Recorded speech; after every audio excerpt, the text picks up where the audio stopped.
ছাগলগুলোকে শেষ করে ফেলবেন। কিভাবে? এই যে মহামারী দিয়ে শেষ করতে পারেন, অথবা দেখবেন এই যে জালেমের শাসন দিয়ে শেষ করতে পারেন, দেখবেন মুসলিমদের মধ্যে ক্রন্দন লাগিয়ে শেষ করতে পারেন, বা যখন আল্লাহ এবং তার রাসূলকে ভুলে যাবে বহিঃশত্রুদেরকে চাপিয়ে দিয়ে আল্লাহ পাক শেষ করে দিতে পারেন। আল্লাহর কোনো প্রয়োজন নাই গরু ছাগলের। এবং এখন আমি নিজে এবং আমরা অনেকেই এই গরু ছাগলের মতো জীবনযাপন করছি। আল্লাহ পাক আমাদেরকে বোঝার তৌফিক দান করুন। উদ্দেশ্য থাকতে হবে যে আমার জীবনের উদ্দেশ্য দিন শেখা, বোঝা, প্রচার প্রসার করা, প্রতিষ্ঠায় চেষ্টা করা। তখন গিয়ে আপনি পুরো জীবনের নেকি পাবেন। জীবনে তাওহীদ থাকতে হবে, সুন্নত থাকতে হবে, তখন পুরো জীবনের প্রতিটা কাজ ইবাদত হবে। তার আগে নয়। প্রতিটা কাজ করতে হবে আল্লাহর সন্তুষ্টির জন্যে, তার রাসূলের তরিকায়, এবং আপনার এই আমলগুলো কবুল হবে তখনই যখন রিজিকটা হালাল হবে। অহেতুক শুধুমাত্র প্রোটেস্ট্যান্ট ভার্সনে ইসলাম পালন করে খুব একটা ফায়দা নাই।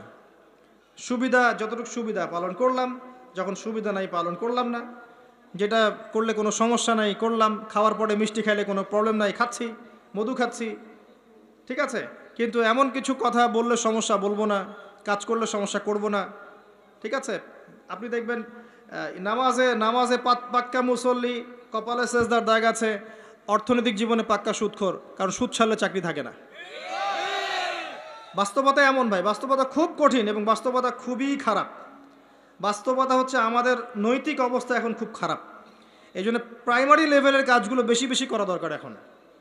এই জন্য যারা ইসলাহ সংশোধনের চেষ্টা করছে, এইসব আত্মশুদ্ধিওয়ালা মানুষদের সোহবতে গিয়ে থাকেন, আত্মশুদ্ধিওয়ালা মানুষদের সাথে দেখা সাক্ষাৎ করেন, সোহবত নেন, পরামর্শ নেন, জীবন গড়েন।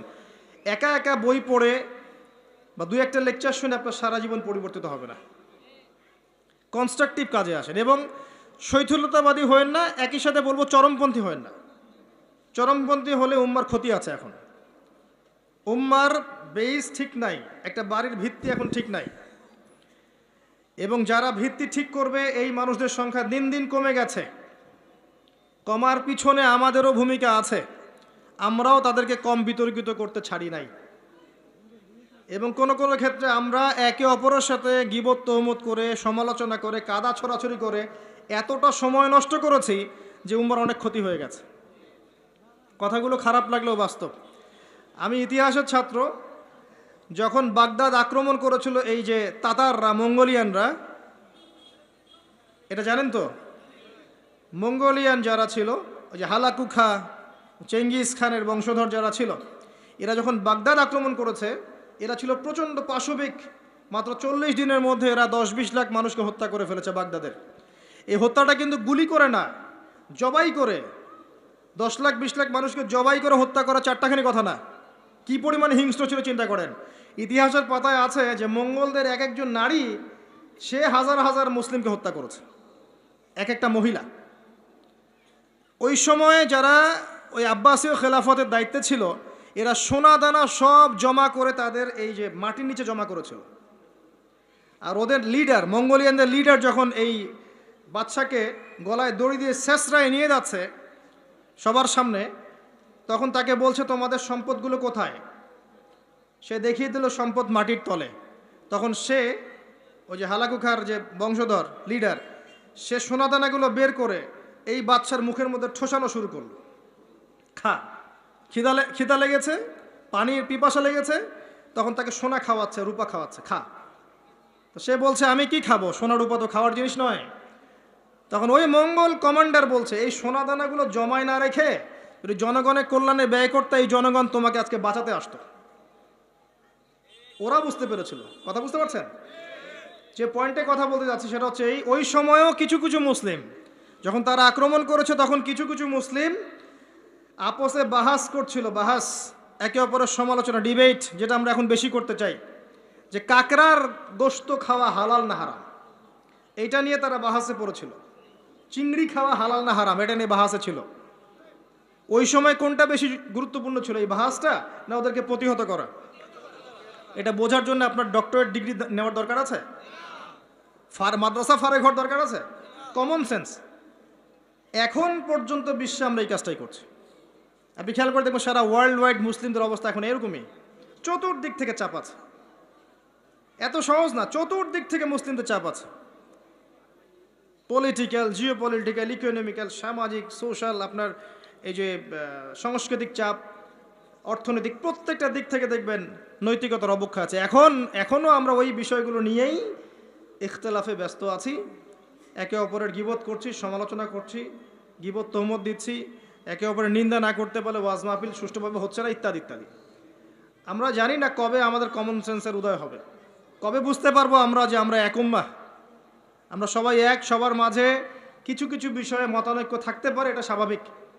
এরপরেও আপনি আমার ভাই, আমি আপনার ভাই। কোনো দিনও আমাদের সবার সব বিষয় এক হবে না। কশ্চিনকালেও প্রতিটা বিষয়, প্রতিটা মাসলাকে, আকীদাগত বিষয় হোক আর আমলের হোক আর মুআমালাতের হোক, আমরা কখনো সবগুলো বিষয়ে ঐক্যমতে পৌঁছাতে পারবো না, থাকবেই ইখতিলাফ। এরপরও যদি আমরা সবাইকে এক উম্মাহ মনে করতে ব্যর্থ হই, এই অবস্থা হবে। আসেন, আলোচনা অনেক গভীরে চলে গেছি, বাইরে আস। বেশি গভীর বললে মাথার উপর দিয়ে যাবে, বুঝতে পারবেন না। আল্লাহ পাক 7 শ্রেণীর মানুষকে আরশে আজিমে ছায়ায় ছায়া দিবেন। এক শ্রেণী হচ্ছে যারা ন্যায়পরায়ণ শাসক। যারা ন্যায়পরায়ণ শাসক হবে তাদের সামনে দুইটা গন্তব্য, হয় তারা আরশে আজিমের ছায়া ছায়া পাবে, নচেত জাহান্নামের আগুন অপেক্ষা করছে। কারণ প্রত্যেকটা দায়িত্ব সম্পর্কে আল্লাহ পাক জিজ্ঞাসা করবেন। এবং নবী সাল্লাল্লাহু আলাইহি সাল্লাম একটা হাদিসের মধ্যে বলেছেন যে তোমরা কি জানো কিয়ামতের মাঠে সবচেয়ে বড় মিসকিন কারা হবে? সাহাবায়ে কেরাম বলছেন, আমরা তো মনে করি যার সম্পদ কম, অর্থবিত্ত কম, সেই সবচেয়ে বেশি মিসকিন, সবচেয়ে বড় মিসকিন।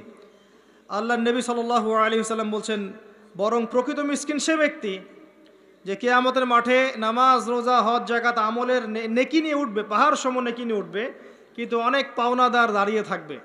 কারো হক নষ্ট করেছে, কারো গীবত করেছে, কারো অপবাদ, কাউকে অপবাদ দিয়েছে, কাউকে অত্যাচার করেছে, সবাই দাঁড়িয়ে থাকবে। এদের হক আদায় না করা পর্যন্ত সে পুলসিরাত পার হতে পারবে না।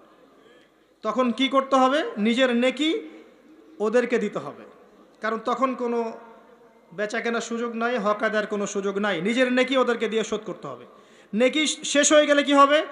অন্যের গুনাহ তার আমলনামায় আসবে, পরে দেখা যাবে ওই ব্যক্তি জান্নাতে চলে গেছে আর এই ব্যক্তি পাহাড় সমান নেকি নিয়েও জাহান্নামে চলে গেল। অতএব দায়িত্ব যারা পালন করবেন তাদেরকে খুব সতর্ক সাবধান থাকতে হবে যে আপনার দ্বারা কল্যাণ ছাড়া যেন অকল্যাণ না হয়। আল্লাহ পাক তৌফিক এনায়েত করুন, আমিন। দ্বিতীয়